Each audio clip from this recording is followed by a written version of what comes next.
All right, welcome everybody to the Sustainability Happy Hour brought to you by the School of Global Environmental Sustainability at Colorado State University.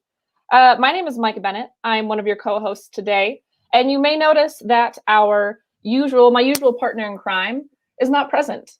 Pat had some other things to do today, and that means that we get to have a very special guest host. Peter, do you want to introduce yourself? Hello, everyone. I'm Peter Backlund, and yes, I am today's special mystery guest host, stepping in for Pat Keys. I'm very excited about this. I've had the pleasure of participating in this conversation in the past as a guest, and now I'm getting to try a new role as guest host. So I'm very excited and looking forward to the conversation. Yeah, awesome. Well, thank you so much, Peter, for joining us. Since you are new, would you mind just giving a brief overview of who you are? I guess I'll start. Normally we do fun facts, but for this round, I kind of want to just know who Peter is a little bit for our audience. So I'm the associate director of SoGES. I'm the number 2 person, SoGES being the School of Global Environmental Sustainability, and the host of this happy hour. And in that capacity, my role is basically to help run the school. I work on all aspects of our research, education and engagement activities, and my own personal work is pretty centered around climate change and climate change impacts and trying to understand them and look at how they interact with other major global environmental changes. So that's really a lot of the work I do. I also spend a lot of time trying to work the interface of science and policy, working with scientific colleagues to make their results a little more relevant and understandable to policymakers and design projects that address policy needs, and then working with policymakers to help them understand the latest science that affects issues on which they're concerned. So those are really my 2 major areas of emphasis. Awesome. So I'm thinking that you'll hopefully have a few thoughts and insights on today's discussion. Very excited to talk to our guest a little bit later. Yes. Yeah. So for our guest today, we are going to have Dr. Tony Cheng. He's going to come on in about 5 minutes or so after we do a quick introduction.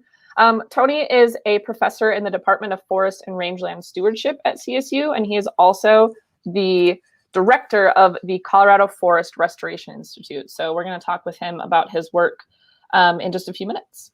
Yep, we're certainly excited about that. For today's news article, I actually want to share more of a resource. And this was suggested to me by Pat Keys, who can't be here today. But he sent me this really interesting resource called the United States Drought Monitor. And let's see if I can figure out how to share our screen here. Yeah, while you share it, I can maybe say a little bit about this. It is a very cool resource that's run by the National Oceanic and Atmospheric Administration. I think most of the work to produce this is done down in Boulder at the big NOAA lab there, but it involves people from all over the country. And essentially, this goes right at what I was talking about before. This is a very creative effort by NOAA to make very up-to-date, usable information about climate widely available. And in this case, it's very focused on drought, and anybody anywhere can log on to this thing every day and look and see what's going on where they live and what's projected to happen in the near-term future where they live. And Micah's showing some of the stuff there. What's most interesting, if you can scroll back to the top there, Micah, you can see this is the High Plains region that we're showing here, and down on the lower left-hand side, as I look at it, or the lower right-hand side of the page, I guess, left-hand side, you can see Colorado there. And to the point of, the amazing thing about this, when you look at this, and it's probably a little hard to see the legend, but white areas would be no drought at all. And you can see that the entire state is in 1 degree of drought or another, with a fairly significant part of the state in what is characterized as either severe, extreme, or exceptional drought. And this is, it's a big challenge for our state. Hopefully our recent precipitation just in the last couple days is going to help a little bit with this. And there is a lengthy explanation of what the Drought Monitor shows every day, and they do reference some of the recent precipitation helping a little bit with Colorado, but we're still facing some very challenging conditions, and I'm sure that stakeholders all over the state They might not need this to tell them that they're having a drought where they are, but this really shows a lot of context and gives you a bigger picture of what's happening. Yeah. I mean, that's a good chunk of pretty bright red. Yes. Which is, concerning. And so, go ahead, Peter. Well, I was going to say, one of the issues we'll want to explore with Tony, there's a big intersection with this information and the kind of forest work that he concentrates on. And so it'll be interesting to ask him how concerned he is, as someone who thinks about Colorado's forest health overall, how concerned he is about this drought and what's going on. Yeah, I think that's going to be really interesting.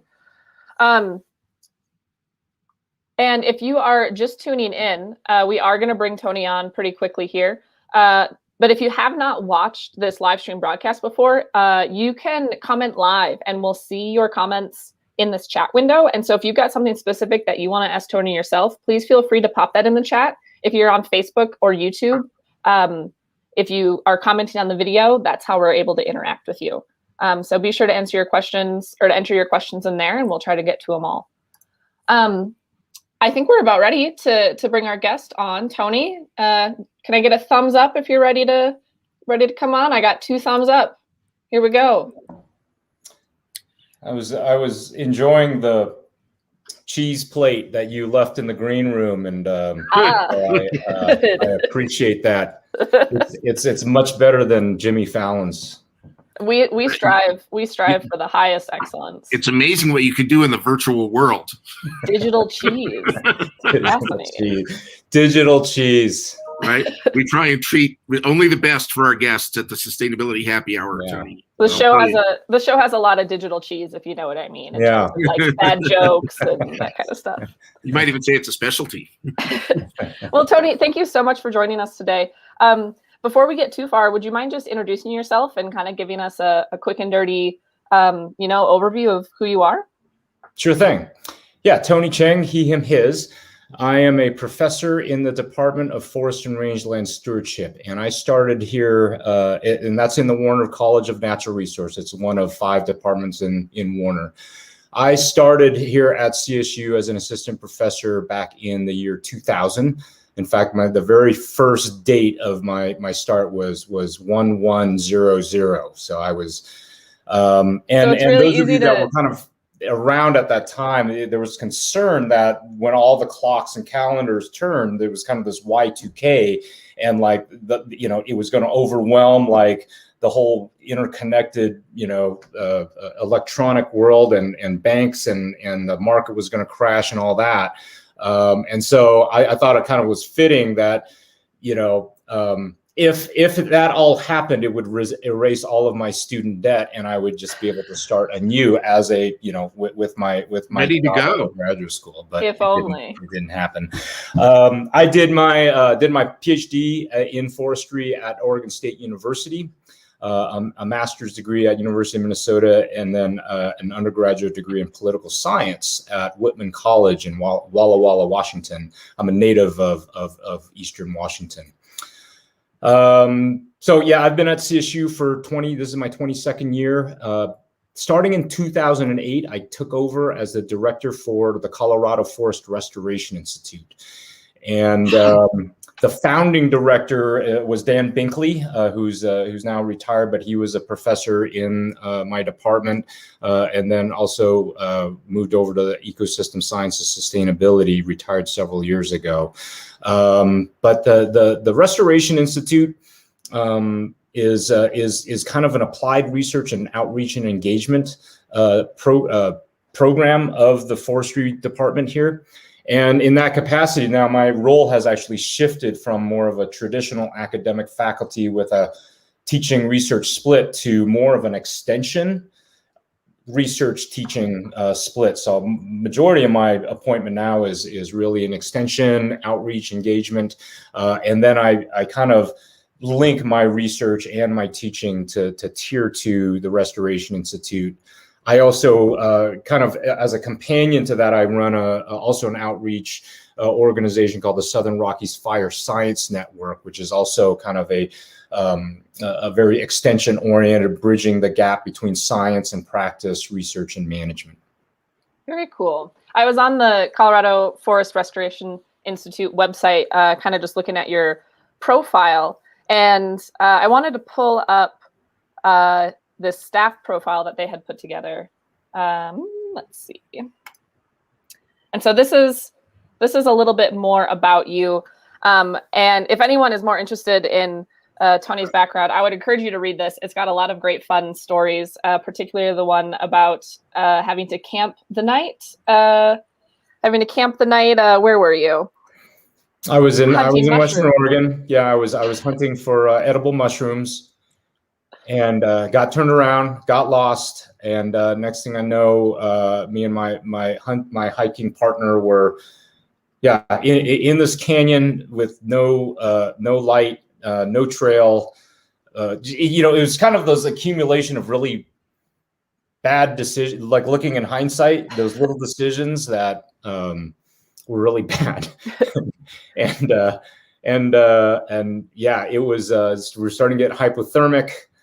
But you made it out. Spending the night, we got a fire going, thankfully. And in the morning, at first sunlight, we're like, okay, let's try to get reoriented. And you're never too far from a clear cut in Western Oregon. Ooh. And we stumbled across a clear cut, and then across the clear cut was my car. We were like a quarter mile away from my car and didn't even know it. So that was Hey, at least you could self-rescue. I didn't realize, but we have this experience you just described is a little bit in common, and I'm not the guest, so I won't go into detail, but I'll say when I got lost with my friend backpacking, we actually had to get rescued, and it was pretty embarrassing.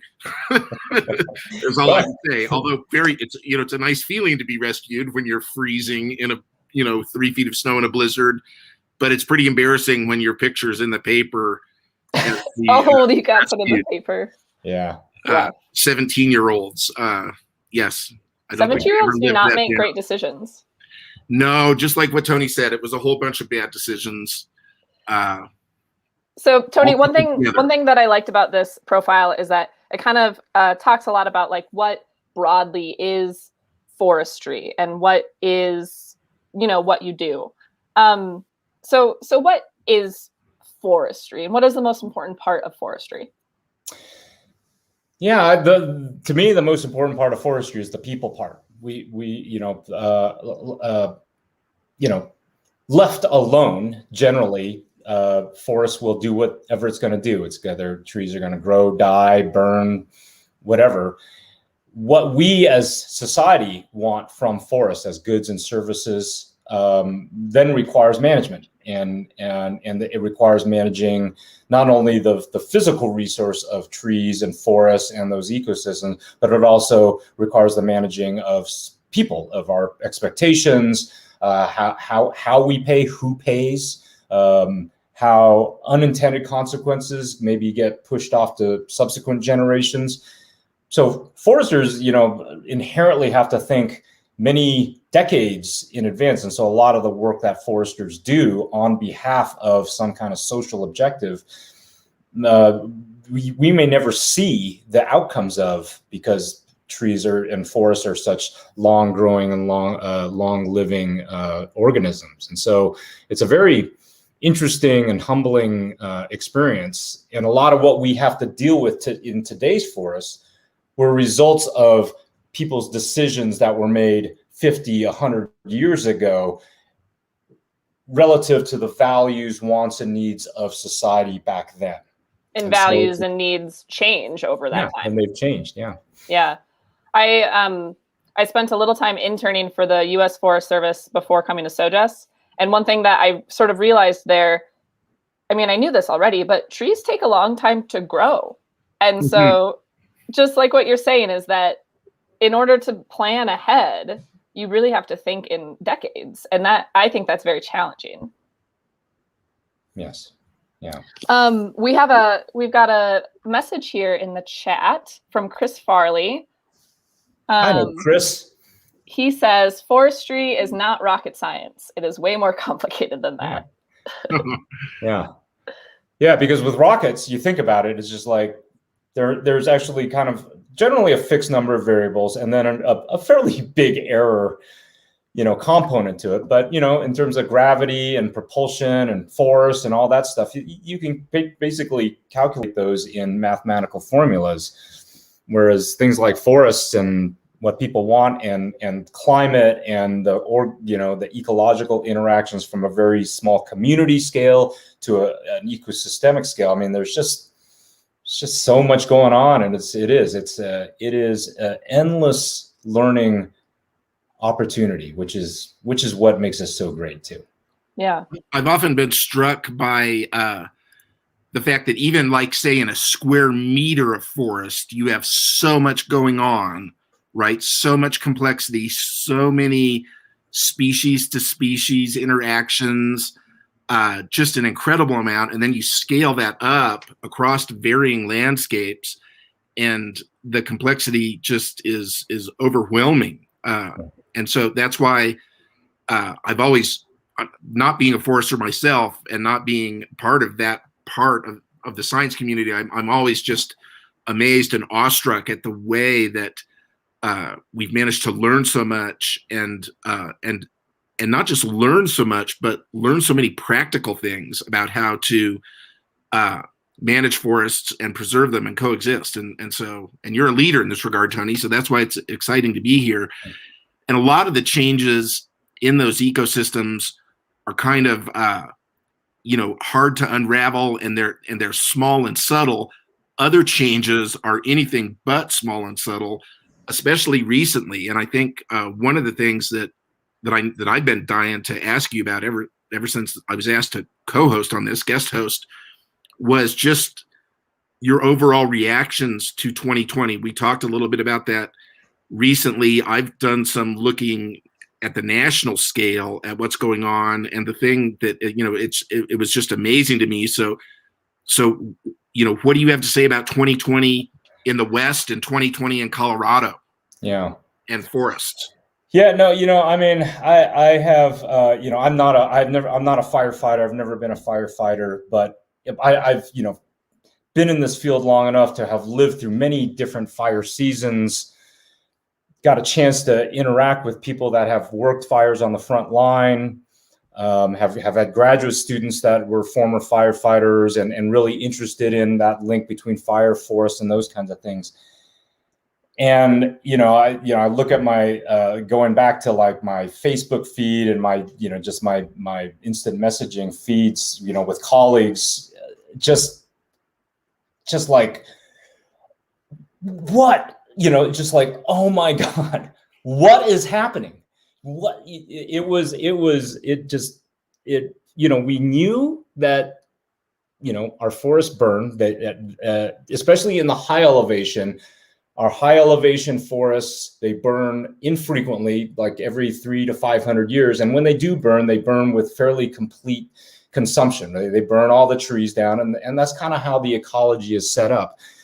But how fast the fire front moved on some of those big run days that we saw, especially on the Cameron Peak fire, the Labor Day run, when basically Fort Collins, northern Colorado, I felt like I was in Mordor. I felt like I was Frodo bearing the ring through Mordor, because it was this oppressive brown, red, and it was like surreal, right? And people were like walking around like, what is going on?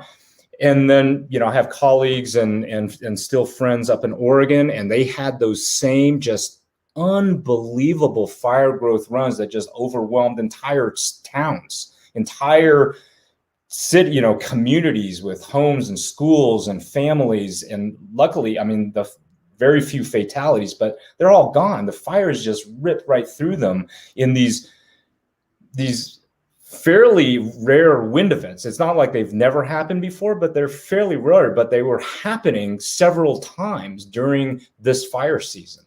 And so there was just so many like surprises and so many just like, I'm not a very dramatic person in the sense that I like, whoa, freak out, but I was freaking out. I was just like, this is really amazing. And everybody I talked to, everybody that's been in this field, we're in the same way, just like jaw dropping. So, I mean, the emotional, just the visceral emotion of it was surprising to me. I was surprised at myself at how surprised I was and how Right. amazed I was. And then there was then the more analytic, and then, with CFRI and the Southern Rockies Fire Science Network and all of our colleagues and all of this network of people that we work with that are trying to address, kind of climate forward forest restoration and resilience and getting ahead of fires. It was almost like, what are we doing? We had to step back as a team and as a group. It says, we just have to kind of sit with this, because all of us are really kind of experiencing some kind of professional existential, kind of angst and crisis and turmoil, because it was really the emotion and the mind, body, and everything, and seeing it right here in our own backyard, in places that we do work. Those of us that have been to Mountain Campus for our schooling, the flames right at the backyard, and the threat to that resource and that asset to this broad community was really shaking. And camping, hiking, skiing, all the things we do, it's in our lifetimes. It's a changed landscape. And the fires were so big, and they spread so fast. You mentioned that Labor Day event, and I'm wondering, is that the one day I remember most vividly was when the fire came over the Continental Divide from the western slope to this side, and I think it might have been during that time. It was the fire that was, that was. I'm not certain. No, that was different. That was actually in October. Rare. Yeah, so there were actually three huge fires going on. There was the Mullen fire just on the other side of the Wyoming border that just screamed through, all this beetle kill lodgepole pine, was, almost, if it didn't hit some older recent fires, it would have maybe burned all the way to Laramie kind of thing. I mean, it was that kind of, nothing was going to stop it. And then we had, of course, our Cameron Peak, and then the East Troublesome fire that ignited just west of Granby. Yeah. And it was, there were several big runs. There was a Labor Day run. There was another run about 2 or 3 weeks after that. But then the big push was that, was that October run where the East Troublesome fire spotted over the Continental Divide. I and everybody else was like, it's going to run into the tundra, burn itself out. No one had anticipated that was going to jump over and start running down towards Moraine Park. And in that same run, the fire squirted through, the Cameron Peak fire squirted past just south of the Mountain Campus, and that jumped over almost, and was a threat and caused the evacuation of Estes Park. And it was like, so Larimer County, the Larimer County Sheriff's Office, they were dealing, and the Grand County Sheriff, I mean, they were dealing with trying to evacuate thousands of people in the face of these fast moving fires. And it was, we all saw it, right? We saw it on TV and on lives, on all the social media, and it was just like all the Snapchat stories. Get out of there. Right. It's just, how's this going to happen? Amazing. Tony, go ahead, Micah. Well, I was just gonna ask. We had talked about potentially having you on last summer, and of course, you were very busy with all of this.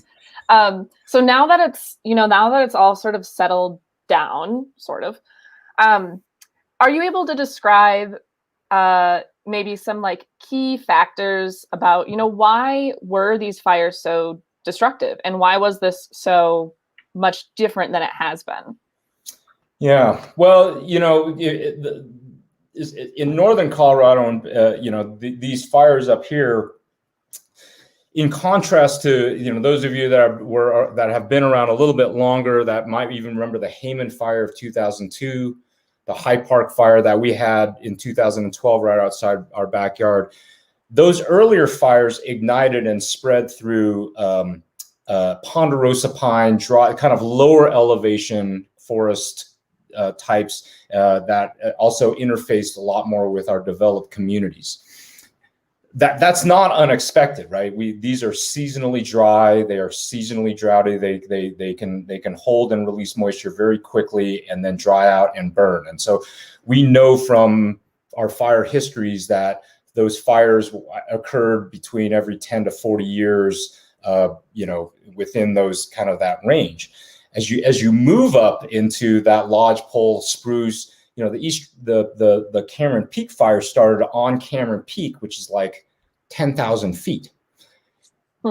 In order for a fire to ignite, spread, and really spread like it did, you need to have, kind of a confluence of fairly extreme events dating back to, several seasons. So you have several seasons of kind of cool, wet weather where a lot of stuff is allowed to grow. And then you have like really extreme drought, like you showed on your drought monitor. And we had that, and we're still continuing to have that. And so we had that, and we didn't get like that monsoonal moisture that we would typically get in, kind of July, August, where when those fires ignited. And so we were missing that weather pattern because of those heat waves and those kinds of that really prevented that. And other, climatologists can recount the climate part of it, but there's definitely the atmospheric conditions were ripe enough to make that happen. The second thing, quite honestly, was kind of an anomalous factor that was caused by COVID. And it's the sheer number of people that are now recreating that might have like made trips to Europe or whatever. And now they're like getting out into their great outdoors in their backyard. We've seen, anywhere between 35 and 50% increase in recreation visitor use in Colorado. The Colorado Parks and Wildlife has kind of documented, but there's large number of more people that were out running around, doing stuff in the camping, recreating, just getting away from, their pandemic life. And does that mean we're more likely to have, human started fires from campus and that's recreation? There was not a lightning strike anywhere near some of these big fires within several weeks. And there's only one other source of fire, and it's human source. So that's a really interesting factoid right there. So it's fire, it's lightning or humans. It's lightning or humans, and we're starting to see increase in human ignitions, and then the third is this is still something that we need to suss out a little bit more, but it's definitely a signal, is that a lot of the forests that burned in some of these big runs, they about 10, 15, 20 years ago, they all experienced, as a result of the early 2000s drought, huge amounts of mortality as a result of insect outbreaks. So we have the spruce beetle outbreak that occurred here in northern Colorado. We had the mountain pine beetle outbreak that occurred in the lodgepole pine, and then there's all kinds of other bugs and factors, but there's quite a bit of standing and downed like dead trees, and those lose their moisture much more quickly. They dry out and they stay dry, and so there's just more available kind of dry fuels. It didn't take as much for those fuels to dry out to carry those fires. So that's definitely something that a lot of the fire people note, that there was just a lot more active fire behavior because when the fire hit those old dead tree stands. The other thing that old dead tree stands do is that they light off a lot more embers. And so those firebrands are, and when you get those wind events, they can really spread in advance in the fire and keep igniting fire. And so that's why a lot of the fire crews, there was a lot of criticism, or at least questions that a lot of folks in the community were asking, is like, why are you kind of doing your control lines so far away from where the fire is? And it's because they were concerned that if a fire really blew up and firebrands blew behind them, then they'd all be trapped. And we can't afford to lose firefighter lives. And then you got COVID on top of that for fire camps, right? You have people, men and women, that are risking their lives to kind of fight the fire, and they have to live in these fire camps, and so there was COVID to deal with there. So it's an overworked metaphor, but this really was a kind of perfect storm situation where you had ecological factors, human factors, climate factors, many of which, not just this year's climate, but many of which have built up over a period of years and decades. And wow, what a year. Yeah. Everywhere. It's just astonishing. And so the obvious question from beyond this, I mean, I was looking at one piece of data for a talk looking overall at Western fires, looking at California, and it was right in the middle of this, and it struck me, that the scale when you showed fire years in California, because there's a natural cycle, right, as you alluded to, like there's bad years, good years, and you look at it, and it looks kind of like a climate, information with peaks and valleys and all that. The top of the scale used to be about, 1 million acres was like a really huge fire, a huge year. 1 million acres would be a really bad year before this year. And then this year, I think California was 3.5 million. They're going to have to change the scale on the charts just to show this now. Amazing. Yeah. But the big question to my mind then is, what do we do to respond to this, and what's the appropriate reaction once we get past the kind of shock and awe? Yeah. Well, I think just kind of events like this, right? Just climate is the driving issue of our time. And, I think those of us that have, kind of are working in this area, maybe in academia and all that, we kind of maybe have a little bit of an echo chamber. We agree with ourselves and all that kind of stuff.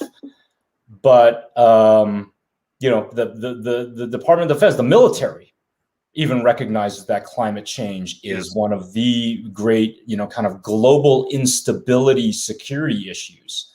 So we really have to we have to have the courage and persistence and discipline to that climate now is the backbone of everything we talk about in terms of our economy, in terms of our natural resources and every sector. So I think that's an important thing we need to do. I know that there's all kinds of big systemic changes that people are working on to reduce the kind of the feedback loop of climate, but I'm just sort of wondering if we've already crossed some thresholds, right? Where as the permafrost melts, it releases more CO2. More CO2 causes more warming, which causes those feedback loops we're starting to see. We may be seeing that with our forests, which are carbon sinks, and as those release through smoke and burning and drought-induced mortality from insect outbreaks, that's something that I think we really need to nail down on our research. And I think there's a lot of good research on that, and so the science and the analytics piece. I think the third thing that I think both ecologists and social scientists in this field are really kind of calling for a rethinking of even the mental models of fire, forest ecology that has accumulated in the past 40 or 50 years. That a lot of our understanding of things like historic range of variability and historic fire regimes and those kinds of things, they're important for us to understand because they're important to how we understand how our ecosystems respond to fire and how they adapt, but they may not be necessary. They might not be informative for our future. And so a little bit analogous to water management in that way, where the historical data, of which there's a lot, we can still learn a lot from it, but it may not provide an accurate picture of the potential future conditions. It may not capture, there like this year, evidently, was pretty much unprecedented, at least in the measured past, as far as I know. And so that's a little scary. I guess the question to me related to this then is, are there steps we can take to make Colorado, focusing back in on Colorado, are there things we can do to make our forests more healthy? Is part of it that our forests in Colorado aren't healthy, or is it just that we need to do some things to make them more healthy? Yeah. Or is the answer perhaps, outside of forestry? I don't think that's right, but you're the expert. So, Yeah. so that's a great question. Yeah. Yeah. So, I was trying to hone down a little bit more. And so some of the more kind of operational level work that the Restoration Institute has definitely been engaged in. We work with a variety of multi-stakeholder collaborative partnerships around the state. So we have, the land managers themselves, the Forest Service, on the private land side, the State Forest Service, Natural Resource Conservation Service. But then within that, you also have stakeholders like, community residents and landowners. You have water providers are a big electricity utility corridor managers.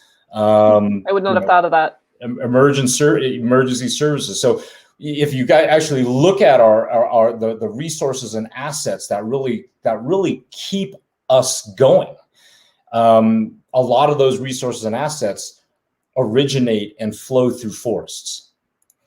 And so we really try to say, well, a forest that for a lot of our forest types, we say a forest that doesn't burn is actually an unhealthy forest. We need those forests to burn. The kinds of fires that we see are maybe outside of even some of the ecological characteristics, but certainly are threatening other values that we care about within the services that forests provide. And so the bigger thing then is to look on the landscape. If we know that fires are going to happen and they're going to spread under conditions, that we can now adjust our fire behavior models, because now we are seeing empirical evidence of those. We can actually then forecast, use these analytics and decision support tools to inform where are areas that are most likely to experience a fire in the next, say, 10 years as a result of our understanding of conditions, ecological, climatic, and the things that you talked about. And then we also need to get all the stakeholders together and identify on the landscape, where are those highly valued resources and assets where if they were impacted by fire, they would cause catastrophic loss.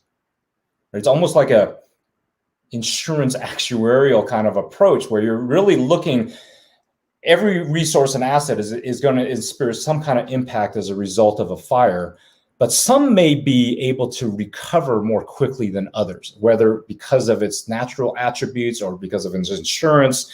We can shut off maybe some pipelines, let the fire blow over, turn it back on, and we will only have a little bit of a disruption.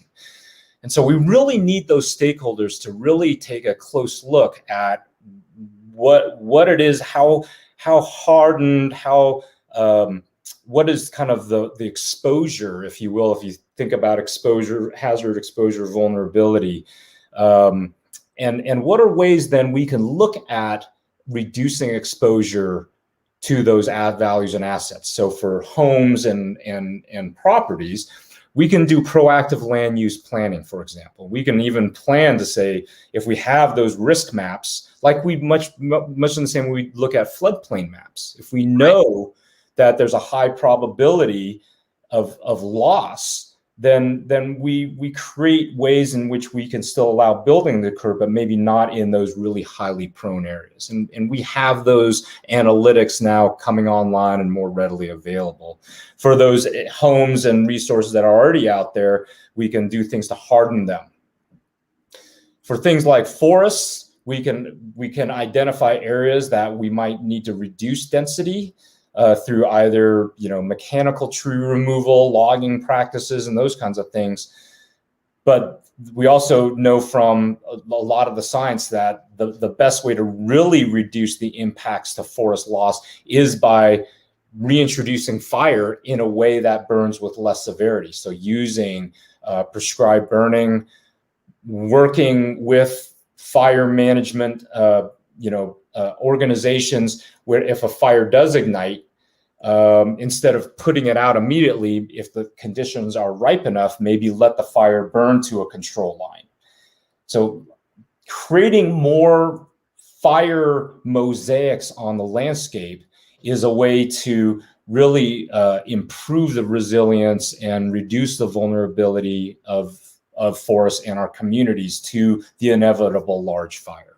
So we don't have the loss all at once. Yeah. So do you feel like are the existing mechanisms for planning, discussion, and management adequate to deal with this new challenge? Or do we maybe need to rethink a little bit the way we even have the kind of discussions that would enable the steps that you just talked about? Because many of those, I always wonder, you know, like in the climate world, one thing really prevalent over the last 30 years, you know, when scientists are sitting around talking amongst each other, is people often wonder, like, what kind of how big of an event does it take to galvanize action?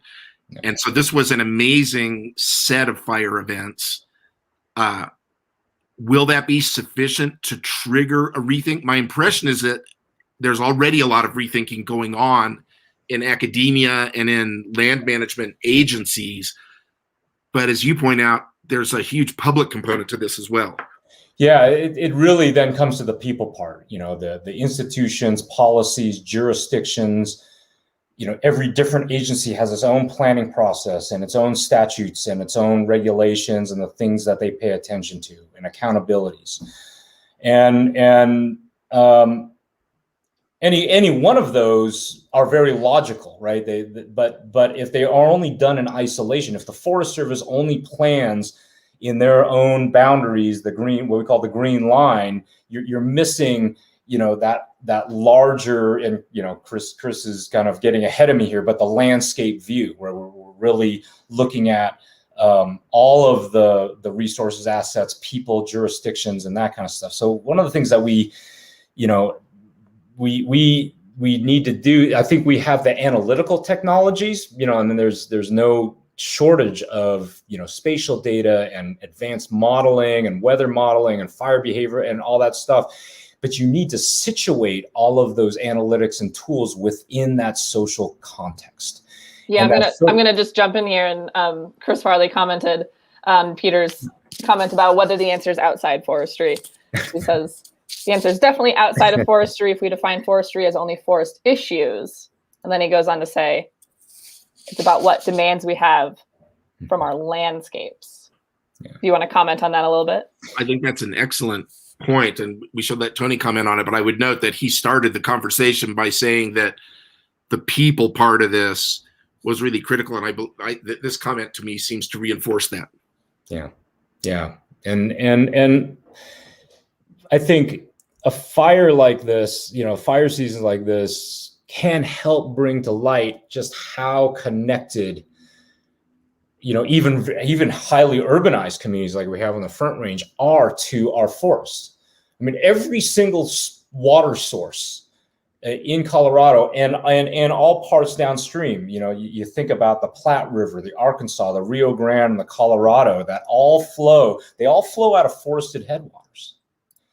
And so we are very connected, just in terms of that water piece. And so, yeah, I think the notion of having interjurisdictional, breaking down those silos that separate institutions, organizations, to look at landscapes as a whole rather than, you know, authorities and jurisdictions, to really then identify where those strategic areas of potential action might be. What are the highest probabilities of success in using all the tools we have to reduce that exposure and vulnerability? And it may be that it crosses those ownership and jurisdictional boundaries. And if so, those entities need to work together to combine resources, capacities, you know, human resources to be able to do work at the scale that fire operates. The kind of work that we have done up until this point are, you know, it's good work at the project level, but, you know, we have, you know, maps of, especially like fuels reduction treatments, where you have mechanical thinning and thinning of trees. And they range anywhere between 10 and maybe 500, 1,000, 2,000 acres. And the fires just blow right through them. The scale of our management interventions, as good as they are, they cannot withstand the kind of force that is being generated from these new kind of reality of fire. Are you optimistic that things that we've learned from the smaller scale interventions can scale up? That's very similar to Becky Jensen's question. Yeah. Were there any silver linings, positive takeaways from the Cameron Peak fire, biggest lessons learned? Yeah, so I guess I will kind of showcase a local collaborative, a multi-stakeholder collaborative that emerged back in 2017 here in Colorado called the Northern Colorado Fireshed Collaborative. And actually, right before this call, I was part of the steering, that we have a steering committee meeting for what we call the NOCO Fireshed. And a fireshed is in many, we kind of use as analogous to a watershed, right? It's a geographic boundary through which, there's a common kind of set of social and ecological fire risk concerns. And so we can kind of look at this area as a large whole. Firesheds are around 250, 500,000 acres. So they're pretty significant, and they operate at the scale of fire as the ecological process. And so there was a variety of this mapping process that I talked about, is really identifying where are those zones where there are some overlapping concerns about values at risk and the risk itself. And there are opportunities to have highly successful interventions. And so those interventions were actually implemented primarily on U.S. Forest Service land, but also on some non-federal lands up around Red Feather Lake. And what it looks like from the landscape view, instead of kind of these little pockets of treatments, they're fairly large blocks of areas that have been treated with mechanical work as well as fire. They lit off several thousands, almost probably a total of 10 or 12,000 acres of prescribed fire over several years. And when you look, Monty Williams, who's the supervisor for the Arapahoe Roosevelt National Forest, was able to put together a video, and I have to get a hold of that video, but he showed the progression, those big runs that I was talking about. The Labor Day run that moved from, it was kind of skunking around, and on Labor Day, there was a big push. We had that big Mordor cloud that blew over us, and that fire hit the old fire scar of the High Park fire. So that was a wildfire, but it also hit the scar of the Dad Bennett fire prescribed burn that was done back in 2000, 2001. So it preceded our effort, but it also hit something called the Pingree Hill burn. Or that might've been a separate run, but there were several runs during those big run days that hit those treatments that were planned and implemented under this Northern Colorado Fireshed Collaborative that were big enough. They were of the right kind of types and intensity of treatments that really helped, in some cases, even stop the fire, but certainly reduce the severity of the fire, let it go from the big crown, allowed the firefighters a little bit more opportunity. And so that, for us, it was proof in the pudding that this strategy is a strategy that is going to have some success. It took a lot of work, right? It took a lot of that people part, reaching out to the community members, organizing multiple jurisdictions to work together on implementing these prescribed fires and these treatments. So it's not something that comes naturally to large bureaucratic organizations, but it kind of needs to. We are starting to creep up on the end of our show here. So I just want to give a quick shout out to thank you to everyone who posted questions in the chat. And before we say goodbye to Tony, we have a question that we like to ask all of our guests at the end of each show. And you can answer in a professional capacity, personal, kind of whichever you want. 2020 is over, thank goodness. So what are you hopeful about?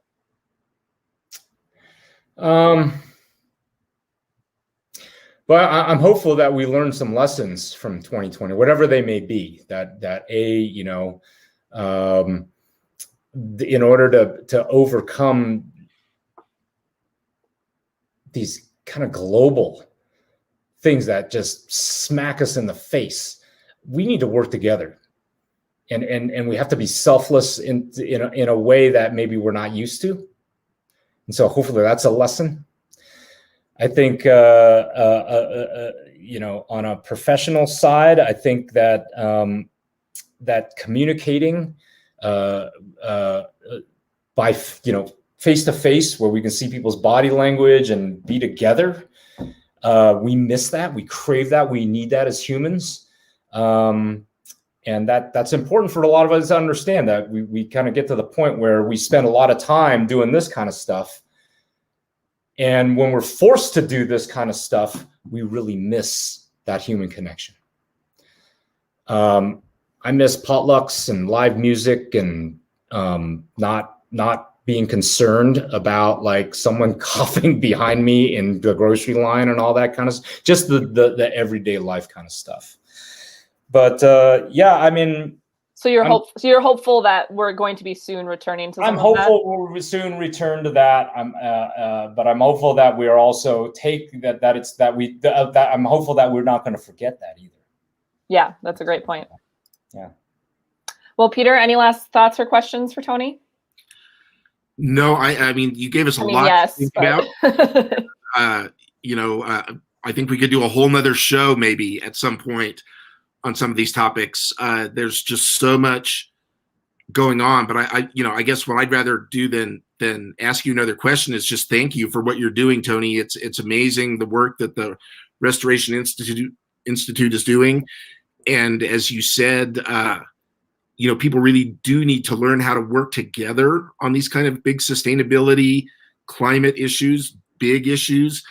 And you know, I thought you were very compelling on that, and I agree with you completely. So thank you for modeling personally the kind of behavior that we all should be doing. And you know, good luck with the Institute and all the projects that you have going on. And let's hope that you're optimistic. Things really take root here, because we need it. It's not going to go back to how it was before. Yeah. Landscape. No, thanks for the opportunity. Love the series. Really, you know, appreciate the work that the School for Global Environmental Sustainability does in elevating and sustaining the attention and focus on these issues. So, you know, I think it also is a testament to, you know, CSU as kind of a hotbed of a lot of these great ideas and great people. You know, CSU being welcoming of a person like me who brings that social work into, you know, kind of more of the environmental sciences, allowed me the opportunity to grow and develop and evolve in ways. And I just have an awesome team. I'm just here to, I'm here to talk, but, you know, I just have to give huge amounts of credit to just the great men and women that work at CFRI, Southern Rockies Fire Science Network, just the college. I mean, we just have this great community, and I'm just so thankful and enthusiastic to be a part of it. Yeah, it's a great place to be, isn't it? I mean, it's a great university with a lot of really creative people, and I appreciate that. And we're located in a great community, in a great state. It's all good in that way, but we sure have a lot of big challenges ahead of us. And fortunately, we've got the creativity and the horsepower, I think, to begin addressing them. Yeah. All right. Well, thank you so much, Tony. Stay in touch, and we'll probably talk to you later. Sounds great. Look forward to it. I'll head back. There's a little bit more cheese, and I think enjoy yourself. A little more virtual. Make yourself at home. Yeah. Might even find a virtual drink back there. Sounds good. All right. Bye. Enjoy your weekend. Oh man, this hour goes by so fast. It goes so fast, and we could have talked another hour easy with him. Easy. But that was really fun. Yeah. So before we go, I do have a couple of just SoGES announcements. Let's see. We, as always, let's see if I can share my screen again.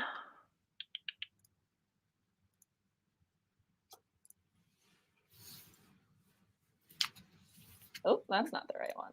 There it is. There it is. As always, please be sure to sign up for our mailing list. We will send you updates about who we're going to have on the next show and reminders about when the show is happening. And you can sign up at sustainability.colostate.edu/sustainability happy hour. And just remember, this is just for the Sustainability Happy Hour. So if you're looking for the SoGES newsletter, we do have a general mailing list that you can sign up for as well. We've got a couple of great events coming up. That's not the screen I wanted to show you.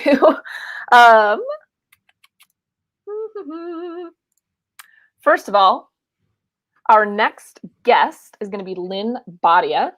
She is an assistant professor in the CSU Department of English and a research lead at the CSU Energy Institute. And we're going to talk with her about some really interesting stuff that she's working on.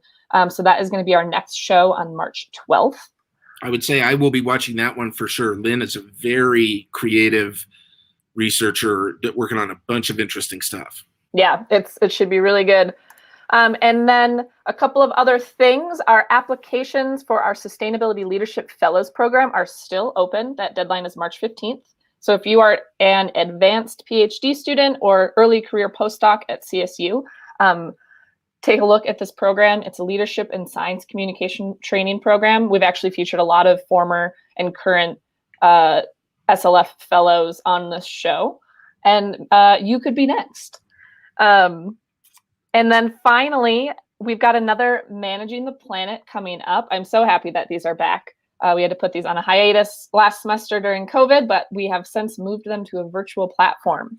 So this one is Planning for Climate Change, Lessons from the Dust Bowl. And we've got a lineup of some great panelists with a lot of diverse expertise. And I'm really looking forward to it. Peter, you got anything burning that you need our audience to know before we say goodbye? Don't have anything else special. I would say stay tuned. There will be yet another Managing the Planet after that one in April. But we do not yet. We haven't yet finalized the participant lineup and topic. But there will be another really good one coming up. And I just want to thank those of you who are out there listening for your interest in sustainability and your support of our little show here. It's a lot of fun for us. We hope it's fun for you. Great. Yeah, second that as well.